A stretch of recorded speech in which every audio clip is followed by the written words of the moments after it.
think some differences are reconcilable. I couldn't deliver a speech like that if I didn't believe it. It's absolutely mind-blowing. Absolutely mind-blowing. The irony is that I admire my family so much and we're so tight-knit. We have really different views on politics. We think, that's a really good question. Whilst my Greek-grandfather was a colonial subject, particularly fascinated by my British grandfather's career and hearing about his struggle and hearing about his journey. Cryptic enough inside joke. We love a good psychoanalytical deep dive on questions about free will. Best piece of dystopian literature and one of the best. I was enormously known. Saudi Arabia's war in Yemen was what politicised me with respect to campaigning against arms sales. This is really interesting, actually, because you had him on there. He'd say yes, I was diagnosed 9. It used to be called clumsy child disorder in a less PC time. That'd be my advice to anyone. If you have dyspraxia, and I've been told by a lot of people I look like an owl. Personal email is still a nickyd7. It won't be resurrected for union purposes anytime soon. I think I might need a moment. Boys and girls, ladies and gentlemen, welcome back to my podcast, Coffee's on Me, David Quan, where I strive to give guests legacy-worthy interviews that listeners can enjoy while cooking, commuting, relaxing, or walking their pets. We are well into Easter exam term, and we're definitely both feeling the pressure, but a good latte together doesn't hurt. For now, we are so close to 10,000 podcast downloads, which is just incredible. And if you have been enjoying the discussions on Spotify, Apple Podcasts, YouTube, or wherever you listen to podcasts, thank you. And please do consider leaving a review and nominating a guest by contacting me via my Linktree, David Quan. Seeing this podcast on people's Spotify Wraps or receiving positive messages about the guests give me tremendous fulfillment. I cannot thank all the guests enough for their courage and insights. For those new to the podcast, welcome and thank you in advance for your engagement. Please know that I don't take your time and feedback for granted because when I started this podcast at a low point of my time at Cambridge, I was mostly just nervous about humiliating myself. But I went ahead with this passion project based on 3 ideals that still very much make up the content description for every single episode. First, a purpose of giving. Second, learning from others. And third, sharing of stories. Given my many inadequacies, I will certainly listen back and laugh at how naive I am. But I genuinely maintain the deep conviction that this passion project, if wholly true to those founding motivations about giving, learning, and sharing, is a worthwhile pursuit. So on to my very special guest. Nick Davis is a second-year HSPS student at Homerton College, University of Cambridge. He is the former co-chair of the Cambridge University Labour Club, CULC, and current debates officer at the Cambridge Union. Nick loves a good political argument and is currently engrossed in learning a bit more about Bolivian politics. He has also been involved in activism against British arms sales to Saudi Arabia. He's a big fan of Billy Joel, Kendrick Lamar, and loves a good psychoanalytical deep dive about TV's best anti-heroes. Nick, so delighted to have you here. Welcome to my podcast, Coffee's on Me, David Quan. Thank you, David. It's really good to be here. Nick, we first met, I don't know if you remember, but in the dining room of the Cambridge Union. It was actually your interview for full committee. Yes, in December. In December, exactly. And there's many things about the union that I'd like to talk about, and obviously with the role that you currently have as debates officer and potentially as a presidential candidate, we will touch on the union, but if that's okay with you, can we leave that at closer to the end? Yes, definitely. Wonderful. But I do still want to start at the union, but not talking about the union. So we first met there and you blew me away with what you talked about your year as a teaching assistant. And I remember afterwards we kind of bonded over that shared educational experience in supporting vulnerable children who are struggling and what that has taught us about human relationships, about what we want in our lives. So why don't we start with your year as a teaching assistant? Yeah, sure. What would you, do you want to give the context of what that was? So before coming to Cambridge, I took a year out and I had no idea what job I was going to get in the context of there being the pandemic at the time. And I was lucky enough to get a job as a teaching assistant working at a local primary school.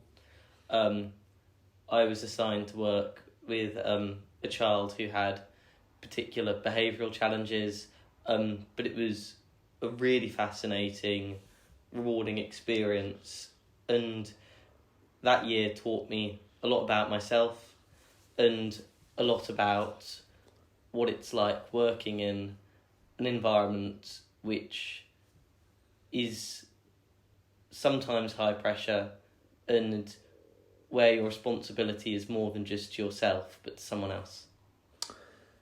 So, in terms of the context of that year, if I recall correctly, because of COVID, the school shut, but you were one of the only teacher assistant who actually had to be on campus. What was that like?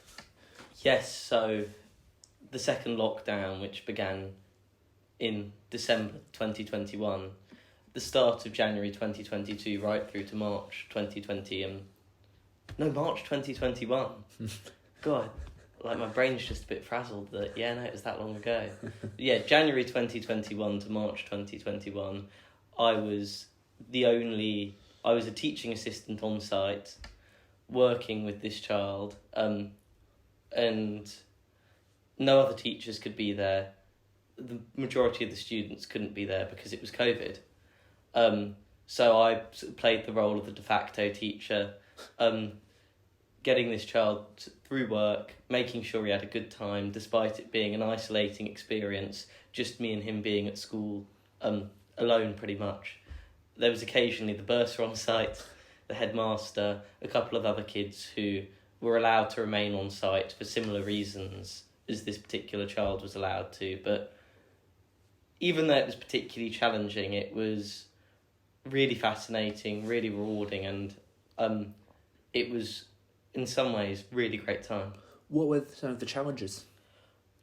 Well, inevitably, I think it's, when you're working in a classroom setting as a teaching assistant with a child, it's very much a supporting role. You have that teacher to rely on, you have other teachers, assistants to rely on, you're working within a set framework, a timetable, etc. Whereas when it was just me and the child on site and at school, it was really very much up to me to put the entire structure there. And I remember we played football every day as an incentive to just break up the day, and that was the way that I'd kind of structured things. We'd have one-on-one football matches for about 40 minutes. It was, but the kid was great. I really enjoyed it. Did you have to think on your feet a bit, especially managing sensitive and evolving situations? Yeah, but I don't want to overstate it because it was a really positive experience, and that's not just down to me, it's down to the kid. He was brilliantly funny, only 8 years old, but very much kind of witty beyond his years, and I think being a teaching assistant or being in any kind of role within education, it's all about building those relationships and seeing the potential in students, and he was a kid that had a hell of a lot of potential. I agree, and I definitely resonate just how much we can learn from children, and through our interactions serving them, how much we can learn about ourselves as well. For me, even the podcast cover, right, you got me sitting in front of my photo wall last year, and part of the reason why I have those photos of all the children who I've worked with through basketball, through school, through community services, I put it there at the start of last year thinking, well, how awesome would it be if I could live out every day knowing that what we do can be seen through the lens of their eyes, and how much that just changes our day-to-day behaviour when we know that whatever we do, we can role model, and whatever we do, we influence others, and it's up to us to choose whether that influence is positive or not positive. So in that context for you, do you feel like that sense of responsibility and the trust that was placed on you had not only helped you mature, but how has it changed your behaviour and outlook? I think that's really kind of the crux of it. What I'd say is it made coming to university, it changed the way I approached university, because during school, I put a lot of my pressure on myself. But ultimately, if I screwed up, it was only me that suffered the consequences. I failed to get the grades which you need to get into a particular university. It's only me that suffers the consequences, and that was something that defines a lot of your early life throughout school. You know, if you screw up, it's largely only you who suffers the consequences. But being in this situation, if I screwed up in this year out, it wasn't me who suffered the consequences, it was this kid. Particularly in those 2 months where you mentioned where I had to play the de facto role of the teacher. It really was down to me, and I think that sense that actually, that overwhelming sense of being responsible for more than just myself meant coming to Cambridge, even though there was this sense of overwhelming pressure because Cambridge is a pressurising place, it was in a way less pressure because I was reverting back to a situation where if I screwed up, it was only on me. It was only me that suffers the consequences. If I don't get the grade I want, if I don't get involved in the societies I want, it's not anyone else who suffers the consequences of that, and that in a way I think is kind of liberating. And it kind of made me more inclined to be bold because it's now, do you see what I'm saying? Absolutely. So when you reflect upon that period, if we compare the Nick Davis who started that role and the Nick Davis that just finished that role and said goodbye to him, what do you think is like the biggest change?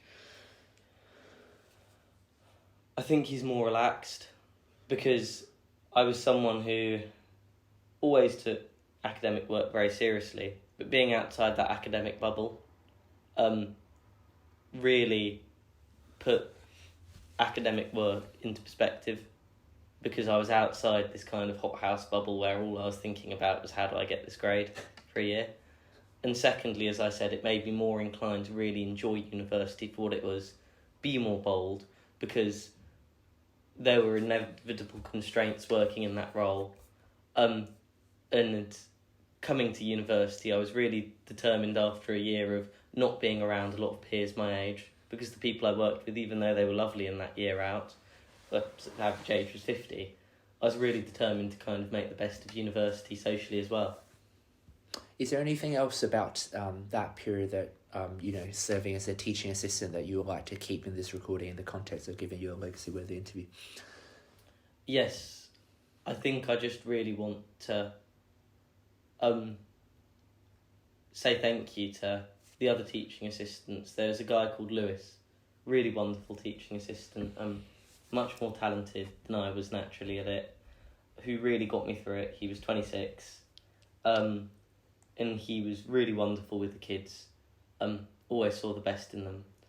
And I just also wanted to say that I have a hell of a lot of admiration, kind of peeling back the curtain and seeing what goes behind the scenes for teachers and teaching assistants. I always did, but I think I have a particularly enduring respect and admiration for them, having seen the strains there.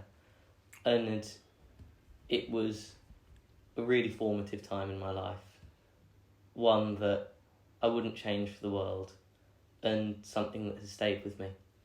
It's really beautiful, Nick, and I just remember the conversations that we've had and how we've bonded over education and this shared appreciation of the teachers who go above and beyond behind the scenes, of the people who have influenced our life, and I just commend you for taking up that responsibility with such integrity and such spirits of service. And that's why you were such a great welfare officer in my term, and we were so happy to have you. And I remember those mornings when you would run from Homerton to come to those 7 a.m. full committee meetings, 8 a.m. full committee meetings. I had to get up at 7 a.m. No, it was wonderful. The other great memory I have of you was I was minuting the debate for This House Regrets the Fall of the British Empire, and I still believe that in my time at least, you're the only person who's ever gotten a standing ovation at the Union. Yeah, it was a really crazy, surreal evening. Oh, I just remember like you saying like I think your rebuttal to I forgot the other person's name. You're like, oh, you know, if I was a drug dealer, I would hire you as my lawyer. That was such a cool line. But in that, what I found really interesting, and I'd love to maybe delve a bit more, is you talking about your grandparents. You know, from Cyprus, them immigrating from it. Now 50 years later, after the imperial rule, that them having a chance to seek justice. And perhaps that's a prompt for you to just share a bit more about your family roots. Well, yeah, so on my mother's side, I'm Greek Cypriot. My grandparents emigrated, my grandfather when he was 14, my grandmother when she was 5, from Cyprus to England respectively. And yeah, it's... Cyprus, it's a beautiful country. I'm lucky enough to go back and get to visit it. But in relation to the speech, what's interesting about Cyprus is that it was a British Crown colony up until 1960. And whilst my Greek grandfather was a colonial subject there in Cyprus as a child, my grandfather on my English side, because I'm half Greek Cypriot, half English, my grandfather on my English side was a conscripted soldier in Cyprus. So that's quite an odd dynamic. Wow. So as you grew up, how much of this history was discussed quite openly, like say at the dinner table? Well, the interesting thing is that my grandparents, who emigrated from Cyprus, very much felt overwhelmingly British. You know, they've lived here for 50 years and they had enormously fond memories of Cyprus, but the history didn't feature too prominently with respect to that. It was more something that I went out to kind of research and look at. How old were you when you started doing serious investigation and research? I wouldn't call it serious investigation and research. It was more just me being curious and doing some cursory looking into it. I remember I was particularly fascinated by my British grandfather's career because... my English grandfather's career because he worked in 30 or so different countries. Wow. He lived in Zambia for 27 years and he had some really fascinating stories and anecdotes, and before he passed away, I tried to compile a kind of an informal list of places he'd been and things that he'd done. But it's a shame because at the point at which I'd probably have been the most interested and the best placed in being able to ask him about various points, about various junctures of his career, at that point he'd passed away. So what was his career like? How was he able to visit so many countries? He worked for the World Health Organization. No, not World Health. He worked as a forestier. World Food Organization. I don't know what's a World Health Organization. Just because we're talking about the pandemic. But yeah. So I've had, kind of heritage rooted very internationally in the past. And I'm someone who's very interested in family history, very interested in history more broadly. So yeah, it's I've been remarkably lucky that I've had parents, grandparents who have been so open and able to tell me so much. Why do you think knowing family history matters to you? Just because it gives you a personal window into broader political history. It's just a lens by which it makes political history more intimate. And by hearing about your family history, I guess what you're trying to say is that it also helps you understand the world, but does it also, by understanding the world, does it also loop back to help you understand your family history? Are you saying it's a cycle? Yes, I think that's fair. I think that's very perceptive.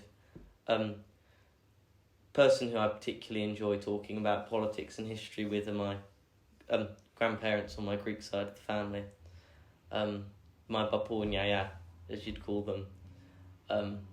Fascinating, rigorous, sharp, keep me on my toes when we talk about politics and history, and in particular, I owe just an enormous amount to them.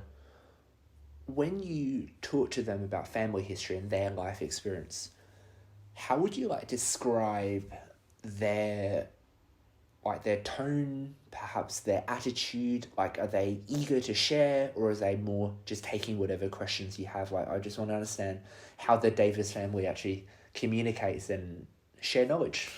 Well, on the Greek side of the family, it's the Hercules side, which is anglicisation of Herakles, which was my mother's maiden name. And my Bapu in particular is very open about his life, his struggles, his journey to where he is. And he's someone who was incredibly determined, faced an enormous deal of adversity. He came here to this country at 14. He couldn't speak a word of English. He had to do his GCSEs at 16 in that context. Oh. Left school at 16. No, as an immigrant coming over here, he didn't have much, but he's someone who's an extraordinary personality, extraordinarily talented, and it's through sharing those stories that growing up definitely to an extent really inspired me. Hearing about his struggle and hearing about his journey, and my Yaya as well, who came here at 5 years old, and is one of the most erudite, collected, even-handed, and perceptive people I've ever met. And if she wasn't, and if she was born at a different time and a different place, I think she's very much the kind of person who could have, headed the Roman Empire or something. That's wonderful. And She wouldn't have.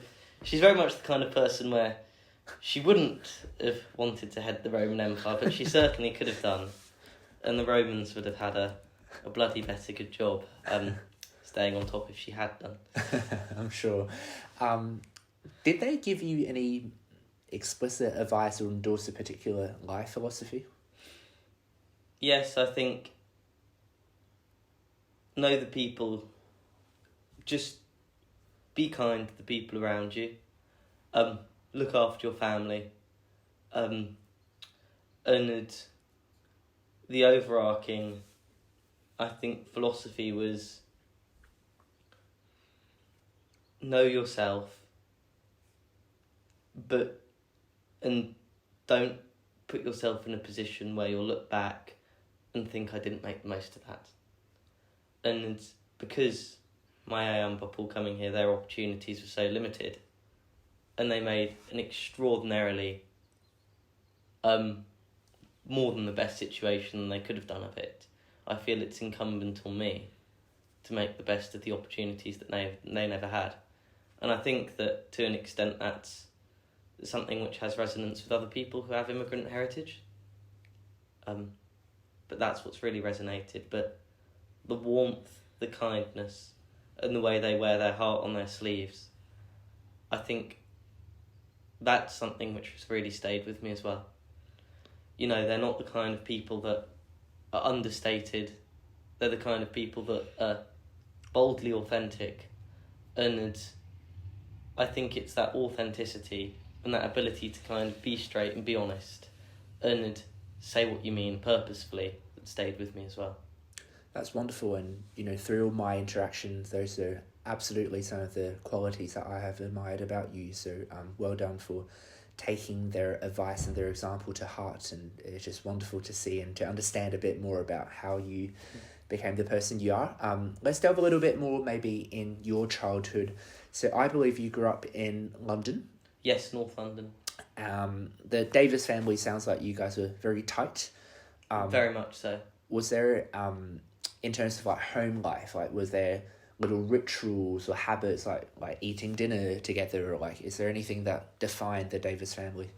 Well, there weren't kind of rituals per se, but I was extraordinarily lucky to have such a supportive family.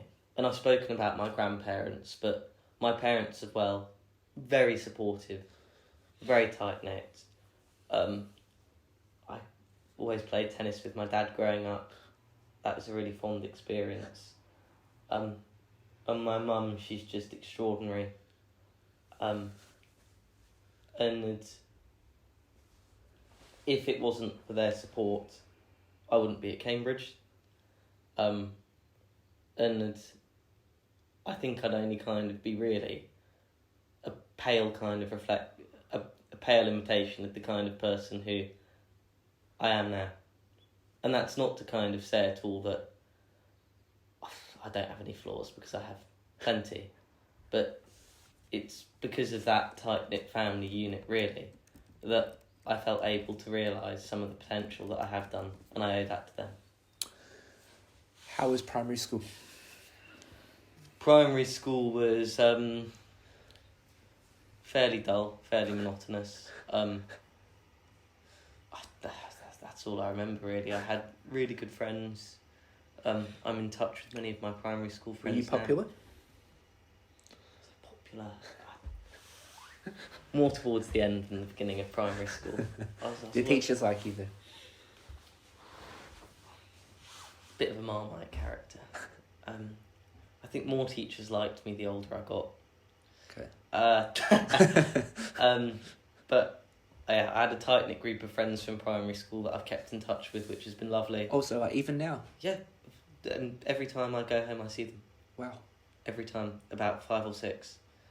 And I'm guessing a number of them that went to different high schools, but you just kept in touch. Yeah. One of the smartest people I've ever met is a guy called Omar.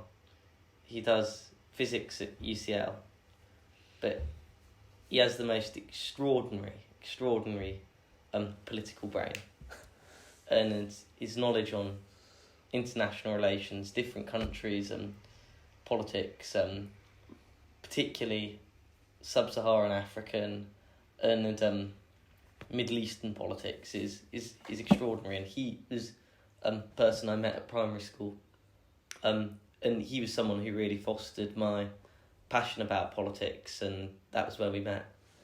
So I'm obviously moving to London for work. If I bump into Omar and then I ask him, tell me something interesting about Nick Davis, what do you think he would say?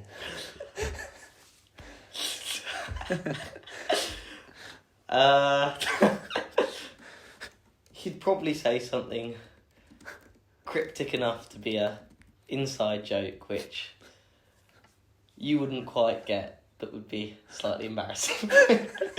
And I met another extraordinarily close friend there called Thomas, who's now doing MML at Magdalen College.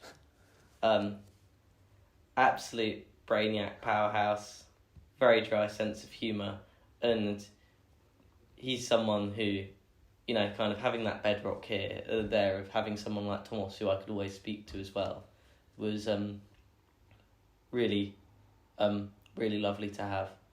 And it's, yeah, having those primary school friends, and there's a few others, Chris, Cameron, a few others, and it's been really lovely to just have them. They all picnicked in primary school. Alright, and I'm guessing, like, in terms of your hobbies and stuff, like, you know, TV and the psychoanalysis, that would have developed around that time? I mean, yeah, I've always been a huge TV buff. My mum has very good taste in TV shows. What does she watch? What does she watch? She watches, she got me into White Lotus recently, which is absolutely brilliant. If you haven't watched it, really fascinating show. But we love a good psychoanalytical deep dive on TV characters and watch The Sopranos, Breaking Bad, Mad Men, those kind of sort of classic Emmy Award-winning TV shows. But that was a bit later on, not quite in primary school. I was watching those shows. So you mentioned you like anti-heroes, they're... I found various characters interesting, yeah. Who are they? I found... let me think. Oh, that's a really good question. Well, I watched Better Call Saul recently. You mean Sal? Yeah. I know, it's absolutely brilliant TV show. It's done by Vince Gilligan, who's the same guy who did Breaking Bad, but it deserves all the plaudits it kind of gets. It's a far more intimate show than Breaking Bad. But focusing on the main character, again, I think kind of TV, much like family history, it's an intimate lens that gives you an insight into broader philosophical issues. It's a very deep way.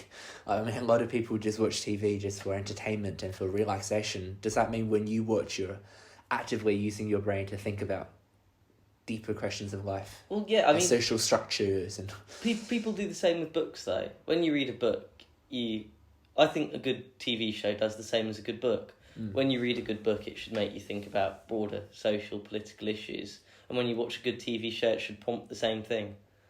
I love a good read as well. So what do you think about a TV show? Like, the good ones you've watched, are there any common threads or common characteristics that have enabled it to be so thought-provoking for you? I think what makes a really good character on the shows which I watch and I find particularly fascinating is how it bucks, because often when you see a TV show, it's so easy for there to be an archetype that you follow, a well-worn kind of archetype or stereotype. And I think when it bucks that trend and actually scratches beneath the surface and gives you a more intimate portrait of the complexity of a character, then it's particularly fascinating. A book which I think does this the best, though, not a TV show, is Brave New World, which is like the best piece of dystopian literature and one of the best pieces of literature I've ever read. Why? Because it raises absolutely fascinating questions about free will. The whole premise of Brave New World is that you live in a totalitarian society, but it's not a totalitarian society based on obvious coercion like 1984 society is. It's a world where people are genetically designed to be happy with their station in life. So you have no reason to break out of the totalitarian society because you're genetically and socially programmed to be happy with your specific role. And it follows some characters that aren't. And I think the sort of tyranny of that kind of tyranny, not through coercion, but through that type of society, reading it was absolutely mind-blowing. Absolutely mind-blowing when I read it at 15. Really changed my outlook on politics, influenced my attitude towards free will. And again, what it did so well is that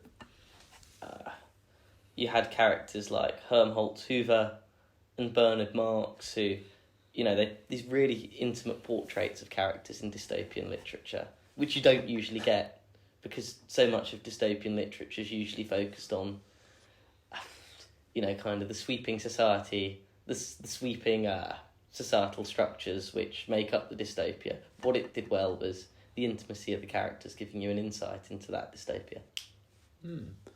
So you read that at 15, it blew your mind, it was thought-provoking to say the least. Are there any other key readings or thoughts or shows that you watched at a younger age, and then perhaps after a few years you had a chance to reread again, and you've got quite a different perception or perspective because you've matured and grew?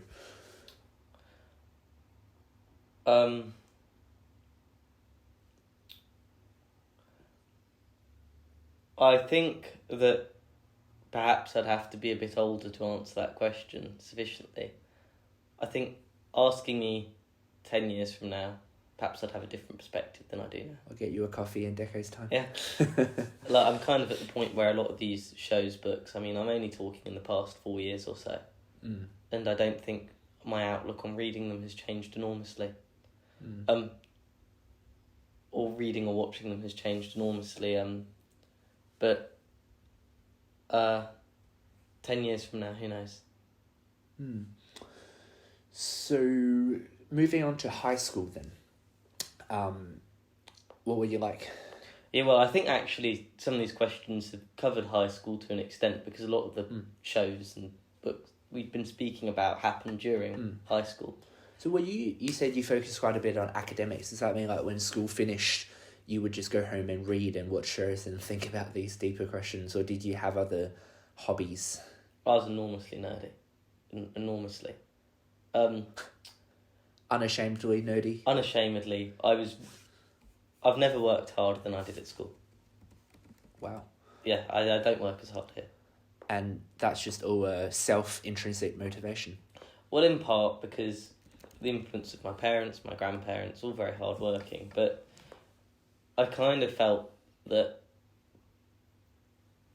academia and grades, there was something tangible, tangible sense of validation, and I put a lot of emotional eggs in that basket, I think. I shouldn't have done, and actually working in my year abroad was a way of breaking out of that cycle, but at the time I put a lot of emotional eggs in that basket. Well, it paid off. I mean, you're at Cambridge. It paid off. And it gave you a standing ovation at the Cambridge Union. I look back and I think that I just relaxed a bit. So and do you feel like you missed out on some aspect of childhood by working so hard academically? I wouldn't go that far. I mean, I think being so single-minded at school, and that comes with inevitable strains, it's made me just more inclined to think, do you know what, just relax a bit. And that's really something which has made Cambridge a really enjoyable experience. Because if I'd have extrapolated the mindset I had at school to Cambridge, it would be a lot less enjoyable experience.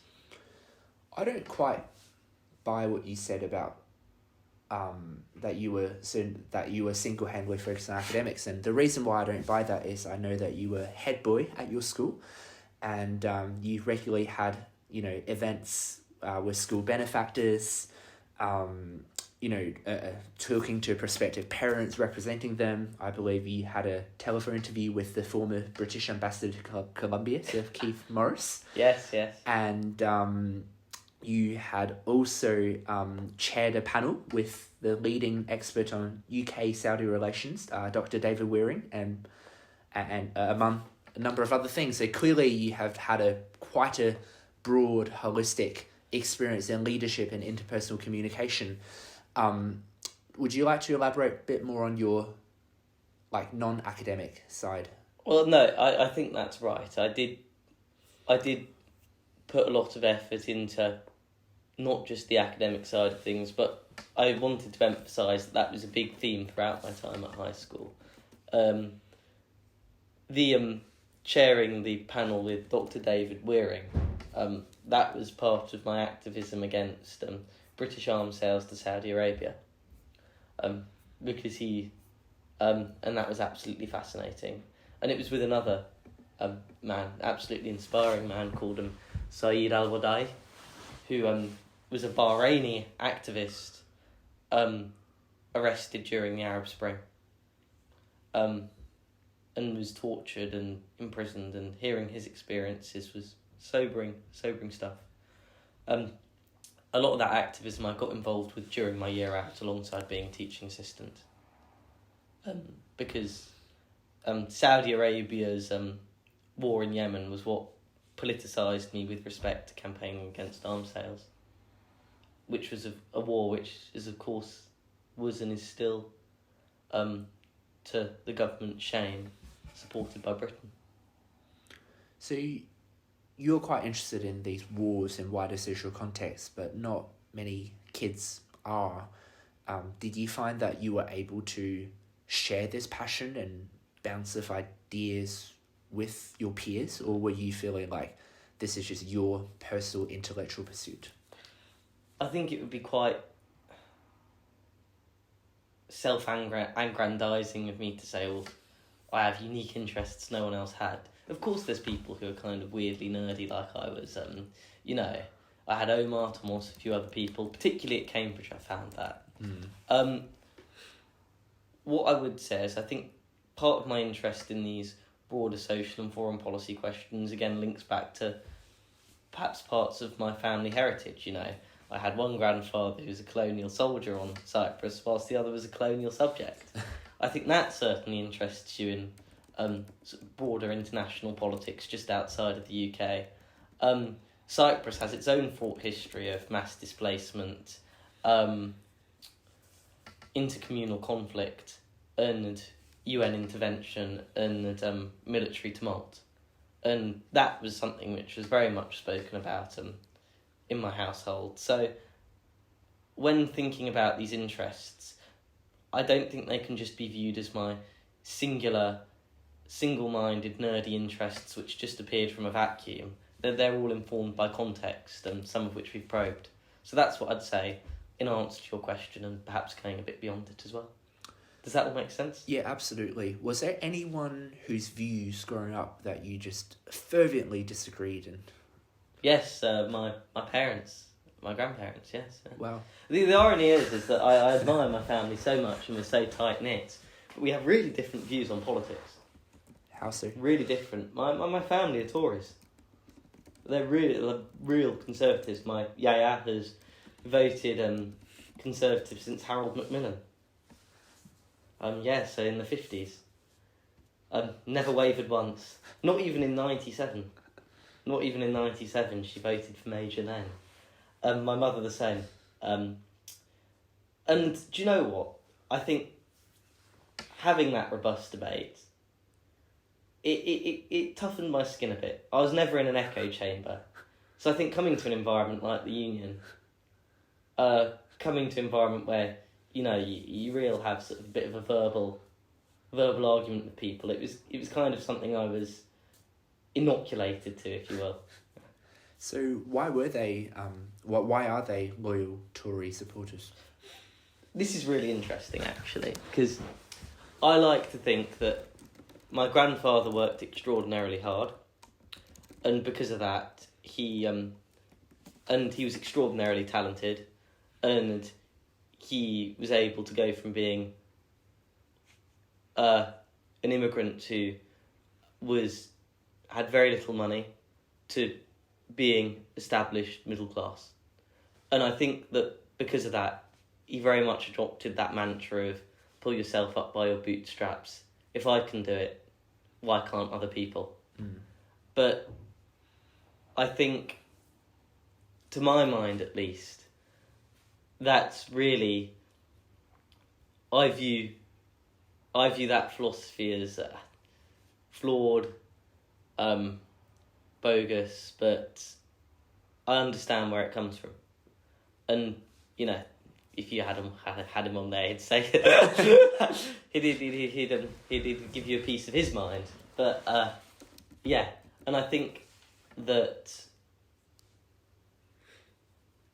there's really, it's what I like to call there's immigrant conservatism, because typically we think of immigrants as being typically more inclined towards Labour. But I think actually, if you look into his story and his life, him being a conservative makes a lot of sense, as does my yaya.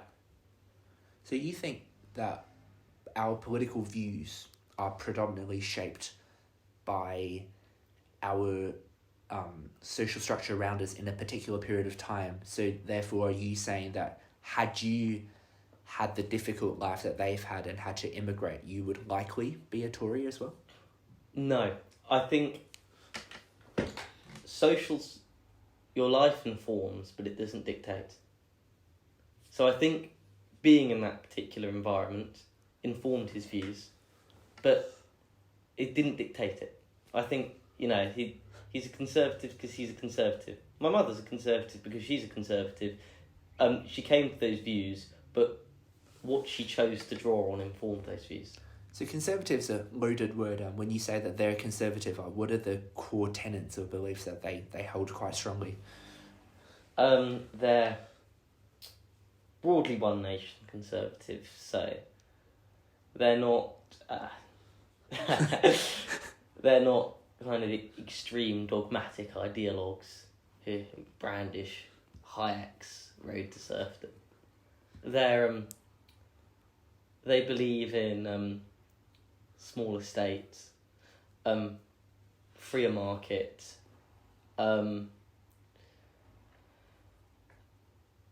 they're not people who are sympathetic particularly to a view of freedom that what you'd call positive liberty, which is Isaiah Berlin. Yeah. They're not positive liberty people. And whereas what kind of really founds my political beliefs is I view freedom completely different to the way they do. How do you view it? So I kind of view it, and look, this isn't creative on my end, this is me just drawing on different philosophers I've read, but I think positive liberty is a far better guide to... That's freedom to. The freedom to rather than freedom from. Yep. And that I think that if, in absence of government, societal, social and economic structures shape your life chances, and it's the government's role in mitigating the impact of those social and economic structures which can lead to greater freedom. Whereas what they'd say is intrusion of the government, higher taxes, greater regulation, that's an intrusion of their freedom. But it's a different perspective. But really, I think, not to be too reductive, but I think that's what it boils down to. That being said, I think that there's other differences as well. I'm far more internationalist in my political outlook. I'm a real advocate of high levels of foreign aid, dismantling of the arms trade, a focus on human rights centred foreign policy, whereas domestic politics I think is far more what has animated sort of my family's politics. So that's another more subtle area of difference. So usually children largely adopt their parents' views because they grew up in the household and hearing that perspective. At what point did you genuinely just feel like, wow, I actually disagree and let me voice my opinions? Yeah, I just being a teenager really, I think. Or did you develop different views just to rebel? Oh no, because the views I developed, it wasn't this kind of conscious thing of, suddenly I'm to the left of my parents. It was an incremental, cumulative thing. I think in part, what really shaped, it's difficult to pinpoint why I came to the political conclusions that I did because it was so incremental. But I think it was being in an environment where I heard their arguments, very political, we'd discuss a lot of politics around the dinner table. And it didn't quite sit right with what animated my priorities. And I think it was from that I started to articulate some different opinions. And they're quite supportive of you being bold and... Yeah, because it makes dinner table discussions more interesting, and I really love a good political argument. It'd be just boring if I agreed with them. And they disagree with each other. They're not homogenous either in what they view like. And I've learned a hell of a lot from them. You know, about debating, about politics, and I think I'd be less secure in my opinions if I didn't have such robust opposition to them. But, you know, it's in a way, it's good training ground for debating. After all those debates then, and as current debates officer, can you give 2 good tips for debating if any teenagers are listening, in the political context? How do you get someone else to perhaps consider your perspective and possibly to change their mind? Authenticity, I think, is where it's at. I think there's an element of theatrics to it. There's an element of theatre to debating. But if the theatre goes beyond the authenticity or compromises the authenticity of what you're saying, and it appears like you're giving a dramatic piece rather than honestly connecting with the audience, then you've lost them. And secondly, what I'd say is back yourself to think on your feet. Don't overly rely on pre-prepared statements and arguments. Back yourselves to snap back. And enjoy the combativeness of it. Really enjoy the combativeness of it. Because there's nothing more thrilling than, I think, going toe-to-toe with someone you disagree with. You have to think on your feet. And that's really something that's exciting.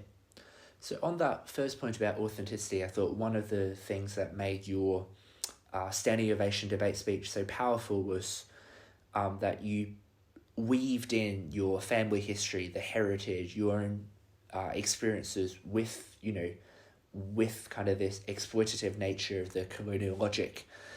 So when you craft a debating speech, I say that one, what is the process of preparing? It seemed like you had pretty well-written speeches, and how long does it take? Do you read academic articles? Just walk me through how to make a debate speech. Well, for me, what it was, you're right, it is about preparation, but it's about knowing that you can rely on what you've written and prepared on, but you also feel comfortable moving beyond that in the context of the debate. I had no idea the person who was sitting opposite me would make the ridiculous interventions that he made and say the crass things that he said.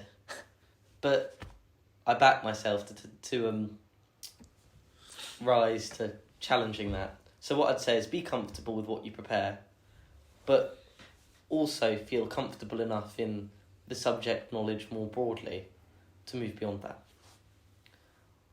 So were there lines that you had just rehearsed quite a bit that you knew were just catchy, and do you prepare slogans? No, I think really the core of it is, if you know what you're trying to say and you feel what you say,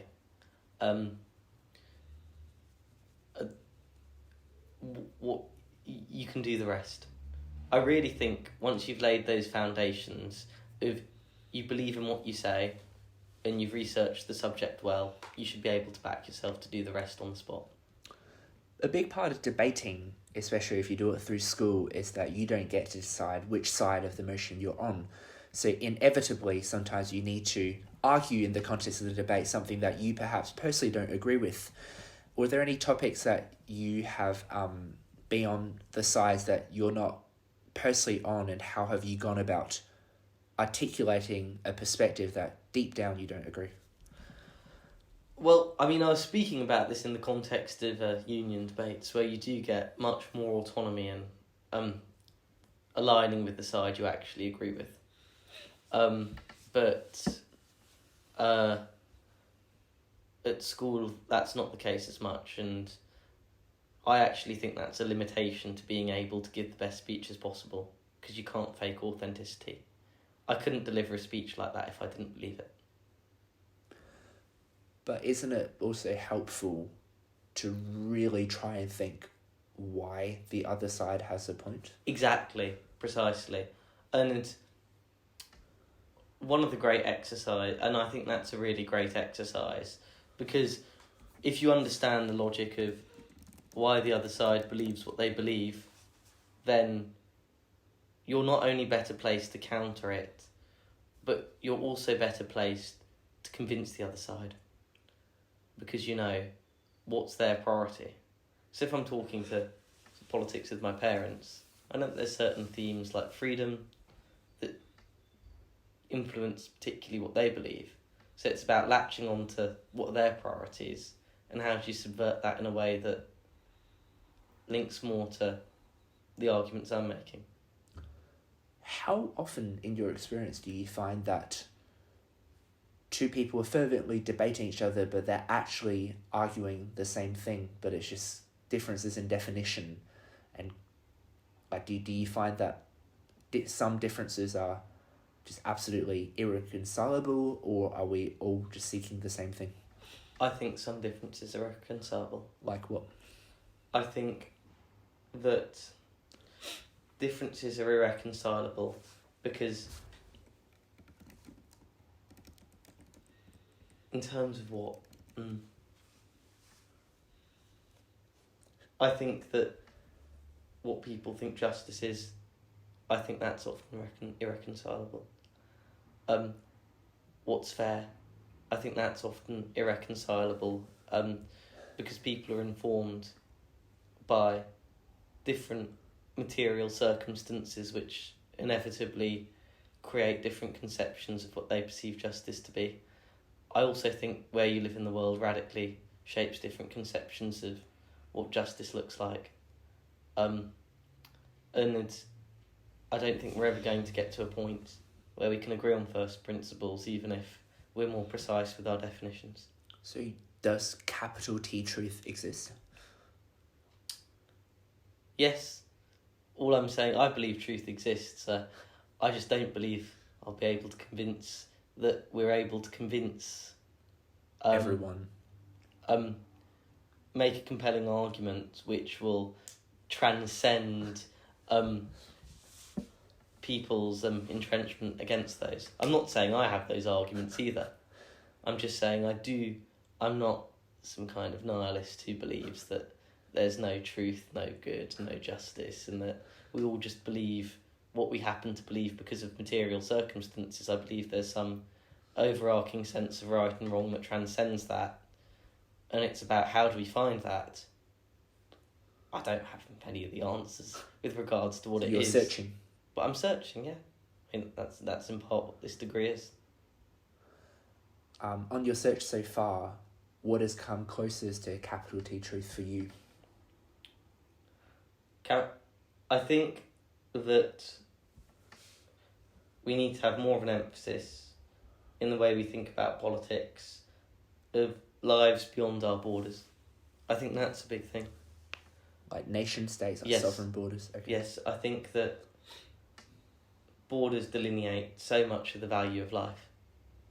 You know, that whether someone's a British citizen and they have to be evacuated from Kabul made a big difference from if you're a translator of the Afghani government after the fall of Afghanistan. And I think radically reconceptualising the premium we place on human life outside our nation's borders is a huge challenge. Because even if you look at socialism, for example, you know, a lot of the claims socialisms make are on the basis of you're part of this organic societal community and therefore you have a greater stake in the redistributive measures because you're an organic member of this society, this imagined nation state. But I think that argument's not sufficient because within that framework we can never have a move towards a global conception of what justice looks like. And I think that's something that's quite key. I think there's people who have, and I think that's something we need to articulate and emphasise more. Are there, speaking of the human condition, for example, what do you think are things that all humans, no matter their race, religion, culture, which side of the border they're on, all share? Well, I think the most obvious and self-evident thing that we all share is the same value. Same value? The same value in terms of intrinsic value of human life. Dignity. Yep. Dignity. Okay. I think that's the one thing we all share. And I think it's about reconceptualising politics and justice in a way which accounts for that. And when you read when you engage in modern discourse, especially with social media and modern media from a British perspective, do you think that there are... What are the flaws of the soundbite media, for example, right now, and how are they not capturing the nuances of the complexities that you have been talking about? There's always been soundbite media, and there's always been an ability to grasp complexities of it. That's just the media. But it's a balance between truly grasping it, but also communicating it in a succinct way for lots of people to engage and mobilise them. I don't think social media is particularly good for political discourse, but that's such a cliched point that Are there any solutions to that? How can we have better political discourse? We can have better political discourse by being more willing to challenge our assumptions, and about removing impediments to that. I've been lucky in that respect because my family have always challenged my assumptions, and my political beliefs were forged in that context. And knowingly putting ourselves in front of people we disagree with, making a self-conscious effort to do that, and to get comfortable with feeling uncomfortable. I felt deeply, deeply uncomfortable at times looking into politics, but every time I felt at my most uncomfortable is when I feel that my views have evolved the most. And I guess the union very much is a place where people, I use the term for my campaigns and stuff, like argue like you're right and listen like you're wrong. It's a place where you are encouraged to be forthright and to keep it intellectual, and knowing that intellectual arguments are not personal. So as debates officer, you ran on a few different kind of themes. The first theme that you ran on was so for people, for members, don't just decide the answers, choose the questions. So that's, I guess, giving members an opportunity to be a part of the dialogue. Second thing you mentioned was head-to-head debates, and we kind of talked about why you believe that is important of being uncomfortable. Third thing was taking diversity and access seriously, and I guess that relates to your, again, belief that we all have different perspectives and none of us necessarily grasp the full capital T truth. Well, yeah, that's the centrepiece, really. And the fourth point that you made was deep live discussions, which I guess is about, the spontaneity that comes from a live engagement. That was your manifesto. And now that you have actually prepared your term of debates in Easter, you got motions like, this house believes you have no right to inherent wealth. This house would pressurize Israel to exchange land for peace.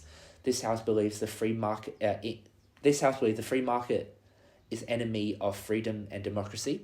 This house believes in a loving God, and the presidential debate being, this house believes the Commonwealth still serves a purpose. Have you delivered on your promises? Yes, I think I have. Really, the centrepiece of it was putting on debates where we have a range of particularly international speakers, and I think that we've been lucky enough to welcome speakers all the way from New Zealand. In the we've got an MP, Rawiri Waititi, coming from all the way from New Zealand. We had Wada Khanfa, who's flown in, former head of Al Jazeera. We've had another speaker who flew in from Israel. So one thing that I'm really proud on, that I've delivered on, is delivering speakers really who are internationally and bringing those perspectives beyond just the context of the UK. And I feel the thing that I wanted most out of those debates are these are the kind of debates that if I was an audience member I'd want to see. And by that metric, I like to think that I know that that's a metric which I've kind of met, and that for me is the most important thing. Thinking about the audience and what I want as an audience member. I like to, because obviously being on the standing committee of the union is a tremendous responsibility and takes a lot of effort. I know lots of emailing, a lot of group chat messages, lots of handling interpersonal dynamics and everything, which I think is really fascinating. And I think the union is a fantastic place to learn, and I do still encourage if any like freshers or second years are listening to this and considering about the union, that they can be bold to put themselves forward. And that was very much my thinking behind producing the How to Get Involved guide, for example.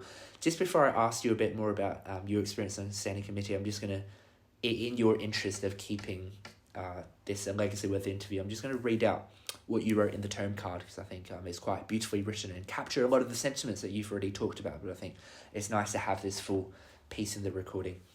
So you wrote in the term card, Thursday night debates are the essence of the union. They can facilitate the most electrifying, imaginative and contentious exchanges. They should make you feel strongly, but then think deeply. Indeed, there is no greater compliment to be paid to a debate than to leave and say, I changed my mind. At its best, the union is a space where debates move beyond glib soundbites, challenge or orthodoxy and embody authenticity. I want to thank my whole subcommittee who made this happen. We owe this lineup of speakers to them and their commitment turning up to office hours week in and week out. I want to thank James, our president, for leading our team and always pushing us to be ambitious. I want to thank every speaker who has taken the time to agree to come to our chamber, and to every person who will give an insightful small speech for POI to make the Thursday evenings the best they can be. We have a set of debates which takes us on an odyssey, where we begin with a motion contesting the right to inherent wealth and round Easter term off with a debate concerning the international institution of the Commonwealth. Along the way, we will challenge the divine and almighty, argue about what freedom really entails, address grim violence in the Middle East, and dispute where the rights of the family ends and the right to socioeconomic equality begins. I like to think a common thread that links these debates together is, what does justice look like and how can we make it work? Luckily enough, we have some eminent, brilliant speakers to help us on the way. These debates are not abstract intellectual exercises, but speak to issues which shape millions of people's lives. This should underpin the tone of every debate. Indeed, these motions won't always be comfortable, and they may get a bit existential, but they will be your debates and a space where you can make your voices heard. I just firstly want to congratulate you on a great term card, and I know just how much effort it takes to put one of these things together, so well done firstly. Thank you. So that's the public facing side. This is, the on the term card, this is exciting, this is beautiful, this is very polished. There's also the other part of the union, which is the behind the scenes, the committee stuff, the politics. I guess, how have you found, an open one, just to give you a chance to share, but how have you found working on the standing committee? I've really enjoyed it. I've been lucky, but to work with a really great, competent team. I really enjoy being in the union. I think that the environment's been really quite nice, particularly vacation committee, which was really lovely. So, in your first month on standing committee, what have you learnt about management of an organisation? And I'm sure I know you were head boy and everything, but to be put in a position like that on standing committee of the union, what did you learn about organisations? Well, really, it was through managing my subcommittee, and what I learned is that how do you make people as excited as you are about the goal you want to achieve? And that's the crux of it. Because if you can't do that, you're not going to get anywhere. So, like a vision statement, almost? The vision statement, that's, I suppose, a bit of a corporate way of putting it. But yeah, I suppose so. It's about... I made sure to assign people to the debates they wanted to do. I gave them some autonomy over who to invite. I wanted them to feel invested, knowing they'd get to meet these really great speakers, and that they weren't just sending off emails and a functional part of the union machine, but were actually playing an active, engaged role in shaping these debates and making them what they are. That's how I kind of wanted to manage my subcommittee, and I'm friends with quite a few people who were on it, and that's because, and I think working with people, engaging them, thinking about what they want to get out of it, not just what you want to get out of it, those are all things that have really crystallised in being the head of the debates committee for that term. They're lessons I learnt as head boy, but it's more of just a crystallisation. And of course, working in any team, it's psychology. Like, it's really interesting portrait of human psychology, just being in student politics. I guess the union attracts people who are quite ambitious, and I don't mean that in a bad way at all. I think it's great to be ambitious. Ambition's good. Yeah. So, do you feel like the union or the student politics scene is more of a zero-sum game, or can the pie grow? In what sense? Like, lots of people will go in and want to be, president, for example, but obviously each term there can only be one president. So when you got a group of very ambitious people who are going for the same goal, and clearly not everyone can get there, how do you, as debates officer, navigate that tension and ensure that everyone can be satisfied and find their experience worthwhile and that they can all achieve their goal? Or is that just idealistic thinking, that there will be winners and losers? Well, I think actually a lot of people don't go into the union wanting to run for election or become president. And I think what really anchors you, or anchors me at least, is knowing I enjoy the job that I do. Like, I love being debates officer. Like, being able to pick those Thursday night debates, which I so eagerly participated in, is just a wonderful thing. And I think having that anchoring my experience at the union makes dealing with competition and elections easier, because the elections aren't the focal point. They're these ephemeral things that come around every term and interrupt my job, which I very much enjoy. And I think I think that's really what anchors my experience at the union. And so in terms of choosing the debates, but you also obviously want to give other people that autonomy, right? Has there been any tensions or conflicts where, you and others want slightly different things out of all very good intentions, and how do you navigate, basically? How do you find common ground? I think that really, you just hash it out, talk it through. Whenever, you just kind of be open. In person, online, no, cool. Always in person. Why? It's always best. Whenever you have a disagreement with anyone, whether it's political, personal, always in person. I've never resolved any disagreement I've ever had with anyone over text. Ever. Wow. Ever. I don't attempt to. So you just arrange a coffee and just talk it out? Got to meet. In student politics, it's always been in person. With any issues I've had with anyone, always in person. It's too liable to miscommunication otherwise. Yeah. So lots of people don't, or at least they feel very daunted by student politics because they feel like, recently, say Varsity always alludes, or the recent campaigns, there's always these claims of cliques and small groups that happen. How do you navigate the interpersonal dynamics and different kind of parties or groups within that may not be formal but more informal? I really think that the way you navigate the people in student politics generally is just by knowing what you want to get out of it. And knowing that you want to work with people, even if they may not be your close friends, even if they may be coming at it from different perspectives, even if they may be supporting someone who's running against you in an election, it's what really moores me is knowing I respect these people, I can work with them. It doesn't matter if they're in a different friendship group. It doesn't matter that they're supporting someone else. When the elections have come and gone, we'll be working together. How do we make a cohesive team? For me, that's really kind of the bedrock of how I navigate people who aren't necessarily my closest friends, is knowing what comes after the election. right? How do we kind of create an environment which still feels pluralistic and inclusive after the election? That's what I thought after I won Debates Officer. One of the challenges in student politics is gossip. What's the best way to deal with that? Ignore it. But if it gets to the point to which it becomes malicious in a way in which it's really damaging, then it should be confronted head on. I think that if it's petty gossip, but if it's kind of petty gossip which can be ignored, then ignore it. But if it's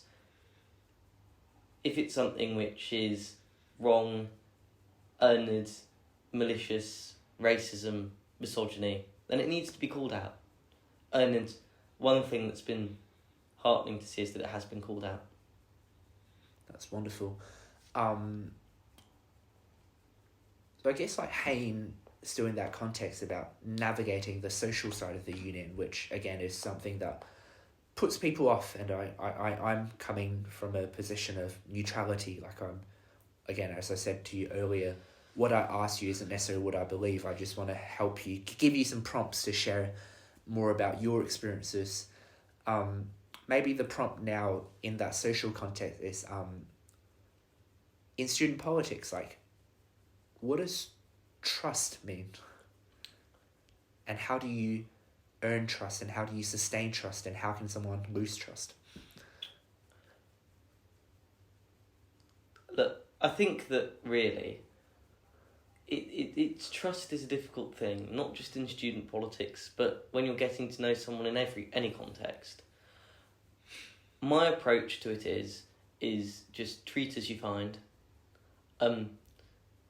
Just focus on doing the job, and if you're someone who's overly politicking and is engaged in kind of gossip, then that makes trust far more difficult to accrue.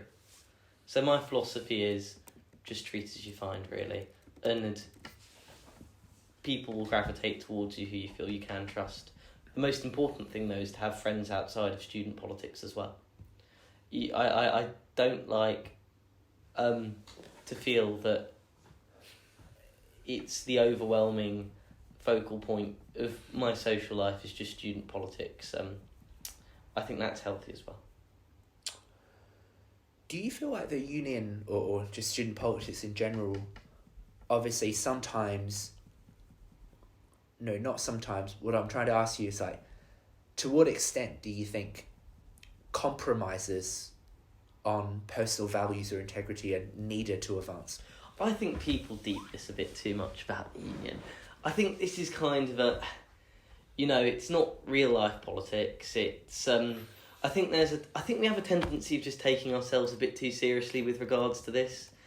The union's not something that kind of leads you down this morally ambiguous path. It's not Cloak and Dagger. It's not Macbeth. I mean, it's more in-betweeners than House of Cards a lot of the time. I mean, it's just at the end of the day, it's just not that deep, really, on that kind of side of things. It's an extracurricular activity that I love. It doesn't change you as a person, and it's a lot of fun. And I think that if it is something which you kind of feel it's compromising your values or leading you down this dark, morally ambiguous path like one of the anti-heroes I like in my TV shows, then is student politics really for you?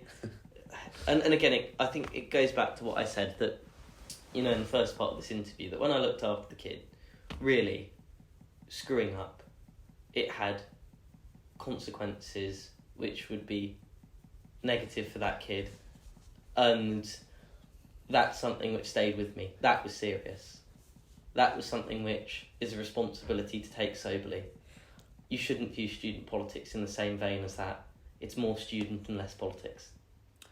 Again, what I ask isn't necessarily what I believe, and what I ask isn't always the exact content that I'm curious about. Is more, I'm curious about your perspective on the content. But another reason why I ask these questions is even if they may not be the case, there is an outside perception that is the case, and you can see that through Canvas, you can see that through Varsity, the tab, articles, conversations, and I think the union does struggle with misconceptions and misunderstandings because people who are not in it will just hear these gossip and form perhaps a skewed interpretation of it, right? Look, I think a lot of the critiques about the union coming across as elitist are perfectly valid, and, you know, it's because there's the financial barrier to entry.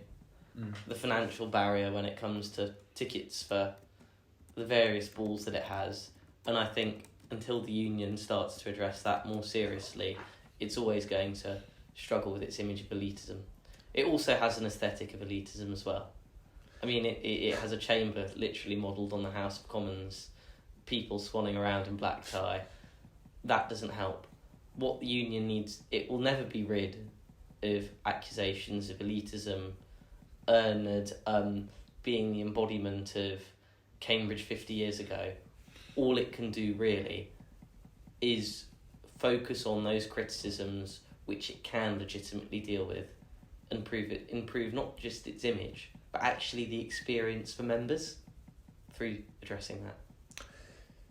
I mostly agree, and I guess you being debates officer and almost being one of the key representative of the institution, people would then thereby cast a lot of their impressions of this institution onto you as a person. Do you feel like you're, since entering student politics and holding more prominent leadership roles, that you're misunderstood at all anyway? No, it'd be a bit whiny of me to say I'm misunderstood. Look, I'm open and approachable, I like to think, and if anyone has any questions about sort of the union, I like to engage with as many people as possible at the bar afterwards. But no, I don't kind of feel there's aspersions cast on me at the union. And if there are, I try to ignore them.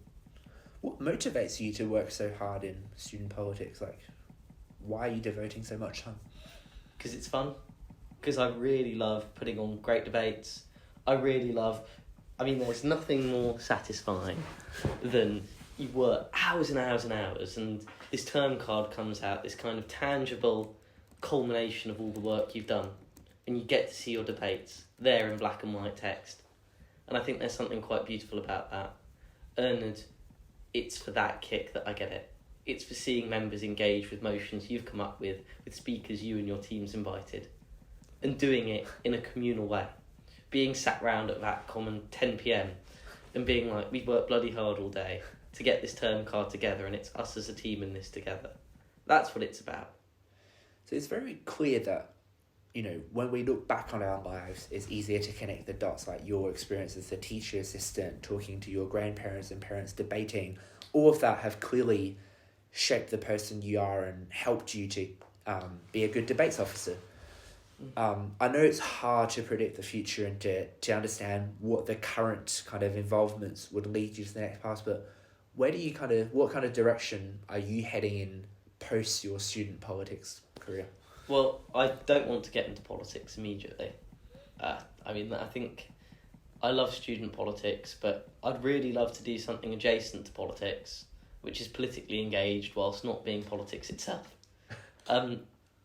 And when I say politics, I mean politics with a big P, party politics. I don't want to get involved into that early on.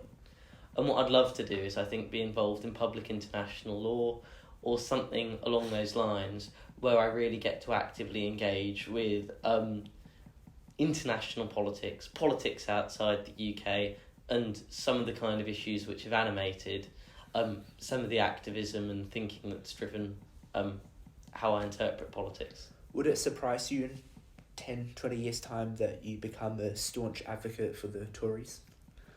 I know that I'll never be a Conservative. I know. The reason I know that is because really it's not just something which, in and of myself, it's not just something I feel. It's something that I know, in the bedrock of what I believe and the bedrock of how I interpret politics means that I will not be a Conservative in that way. There's a lot of Conservatives I respect. I mean, my family are Conservatives and we're bloody tight-knit. But just me and of myself, I'm someone who forms very potent philosophical convictions and on certain bedrock matters like that, I know I'll never be. What I will say is that, that being said, I don't have all the answers.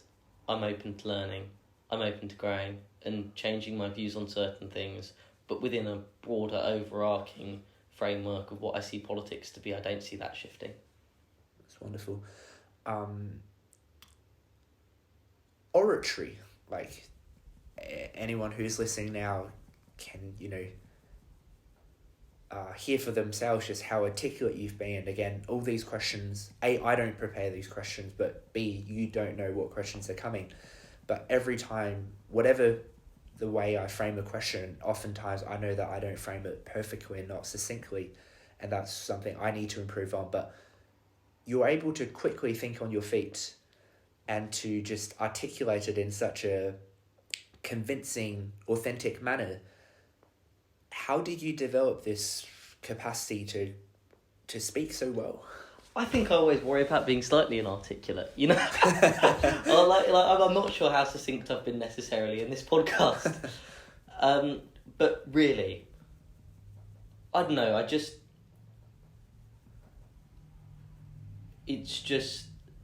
think it's about just being grounded and listening closely to what the other person's saying. It's that simple.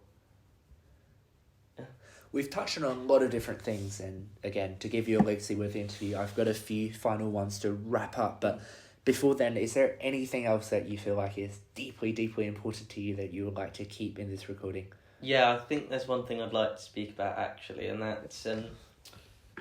that's briefly, really, growing up, I've been dyspraxic, and I think that's something I'd like to briefly touch on, because it's something which has been influential that I didn't perhaps weave into some of the questions we spoke about, which were more political and more a bit more high-flowed and philosophical. Yeah. Were you diagnosed? Yes, I was diagnosed at 9 or 8. And I've always been very clumsy, extraordinarily clumsy. Very haphazard, but what I would say is that the best thing that it's given me is an ability to have a laugh at myself. I think that if I didn't have dyspraxia, I'd be more inclined to take myself more seriously than I should. So that's been sort of one of the things from it. But also as well, it's just, as someone who's worked in education, it is something that has an impact. For those who don't know, what is dyspraxia? Dyspraxia is a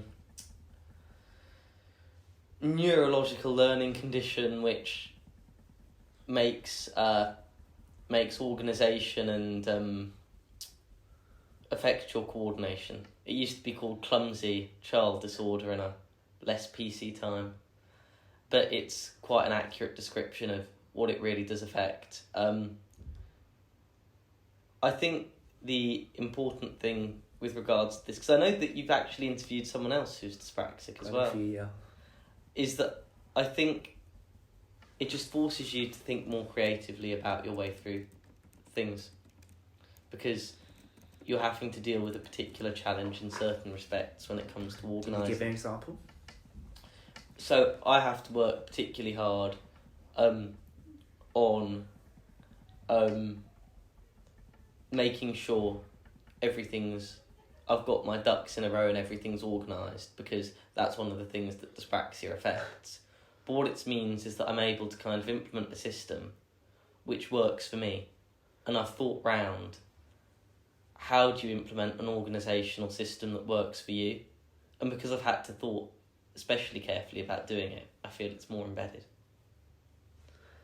Wow. And when you speak to other people who also have the same condition, do you find solidarity, and is this something that you talk about often, and do you resonate with other people who may go through similar experiences? Yeah, I do. And again, I think the kind of important thing as well is that even though it's part of my experience, it hasn't defined it. I I think something can have an impact without defining something. I think there's an important distinction between the two. And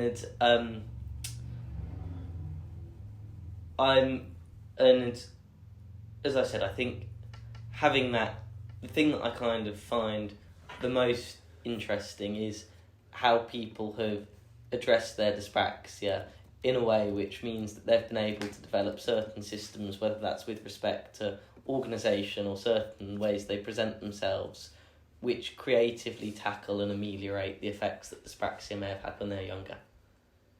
And it keeps me on my toes. It has kept me on my toes. That's wonderful. Anything else about dyspraxia that you want to share? I just that it was, I think in essence, it's difficult to kind of grasp. I think just if you have it, don't ride a bike around Cambridge. I think that'd be my advice to anyone. If you have dyspraxia and you're thinking about riding a bike around Cambridge, don't. There's certain things that you can do to redress dyspraxia, but riding a bike around Cambridge in a way which will increase very highly your likelihood of death. So. Why did you apply to Homerton, Nick? As I said, I like a good run, David. Oh, that's wonderful. I've got a round of rapid fire questions. Yeah. So snap answers. You don't need to be that articulate. What's your... If you were an animal, which animal was most like Nick Davis? I've been told by a lot of people I look like an owl. So that's more on an aesthetic level than saying anything. I mean, there's an image that circulated of year 10 of me next to a tawny owl, and I had slightly bigger eyebrows then as well. Do you have a favourite word? A favourite word? Can't be a labour. That's fascinating. I love the word ephemeral. What does that mean? It means kind of fleeting. But I think it captures really onomatopoeically what it is. It's kind of one of those words where it sounds like the essence of what it tries to express. Speaking of onomatopoeia, can you give me an example? God, it's like I'm back in the classroom now.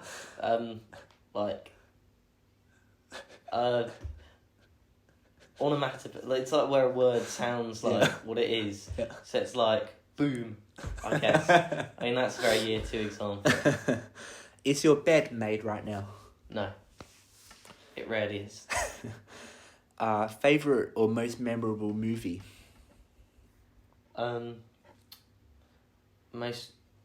Two most memorable films, A Bronx Tale and Good Will Hunting and The Breakfast Club. Finish the phrase, the way to my heart is... The way to my heart is through... I really love food. I mean, it's such a cliched answer, but my food just way to my heart is to my stomach. So what's your favourite? Not small talk. Not small talk. I'm one of those people who gets really bored with small talk. So what's your favourite dish? Burger and chips. Burger and chips, medium rare burger, bacon, cheese, really great fries, and a milkshake. What was your most bizarre nickname that someone has given you? I was called at school Nicky D. And my personal email is still a nickyd7@gmail.com. I changed that when I was playing jobs. Yeah. So, but I'm glad that one's dead and buried. It won't be resurrected for union purposes anytime soon. Pick Nicky D. Oh, God. And final rapid fire question is...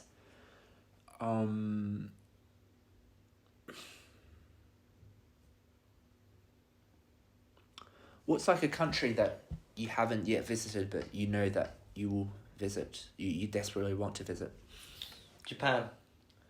When I was a kid, I had this really odd kind of fantasy of sailing to Japan.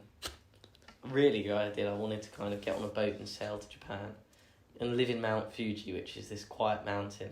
It's the third largest peak in Japan. It's a volcano just outside of Tokyo, and I had this sort of bizarre back to the state of nature fantasy that I'd go and live in Mount Fuji alone with a couple of old close friends.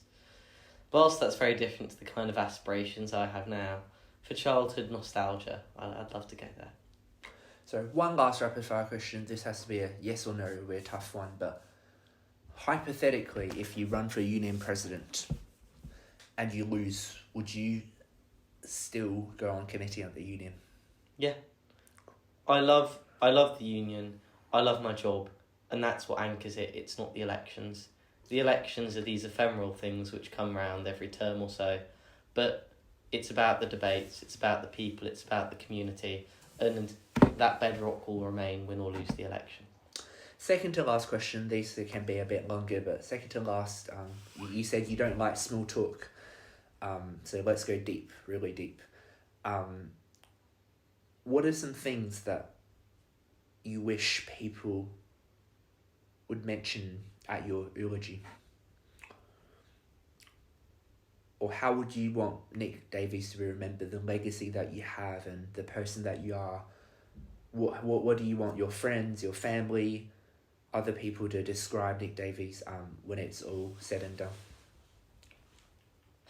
I think I might need a moment.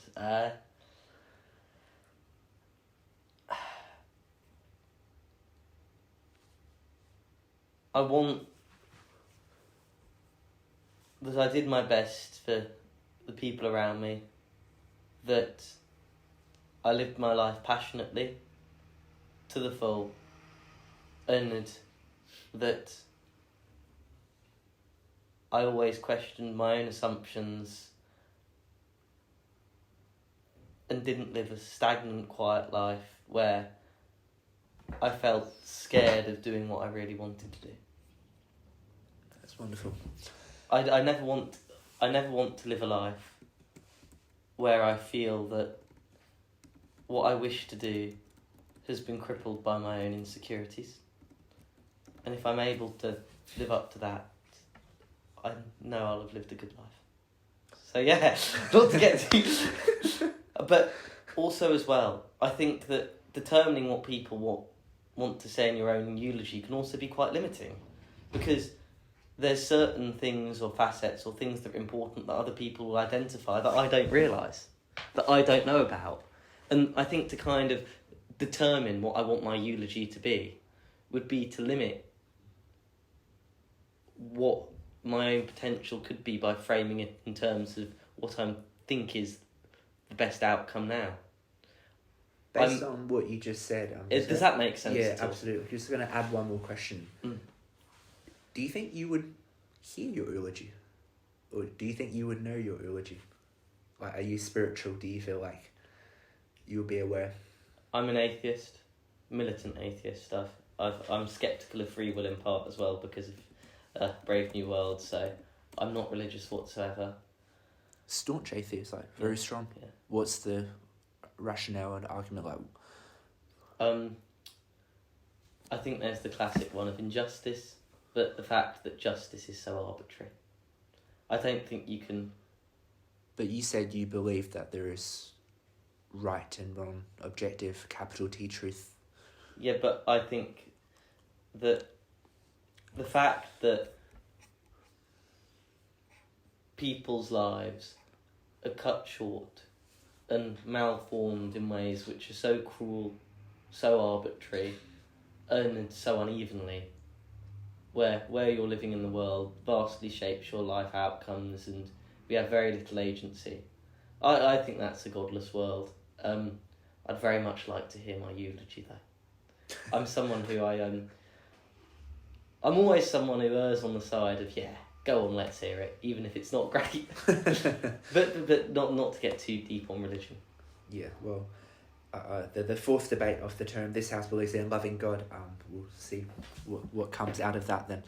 Final question then, typical final one. I know you've listened to a few, but what's one message, quote, or saying you wish every leader, teacher, parent, community leader, etc. would promote and every child would internalise? So thinking back to all the things that you've learnt as TA, as head boy, as union debates officer, leading the Labour Club, the struggles you've gone through with dyspraxia, problem solving, being that nerdy kid who talked about big issues, as someone who's come to the conclusion that so far you don't see the existence of God. Like, when you combine all that, what's your, like, best practices or advice for the next generation?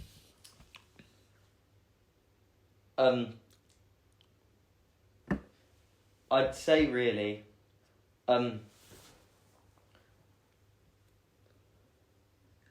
don't wear your heart on your sleeve, be authentic, think deeply even though you know you may be wrong, and learn to love the moment. Well, that's wonderful, Nick. I hope you found this podcast to be a chance to think deeply and you've loved the moment, I hope. Thank you, and thank you so much, David. This has been pretty eye-opening, so thank you. And yeah, I'm so happy to see the progresses you've made in Cambridge, and from the first time meeting you and hearing you articulate about how helping the kid and serving as a welfare officer in my term, and you were a great appointment, and yeah, I wish you all the best either in student politics or beyond, and I know that you got a great future, so all the best. Thank you, and it's just lovely to have this as a time capsule now, which will now be sealed.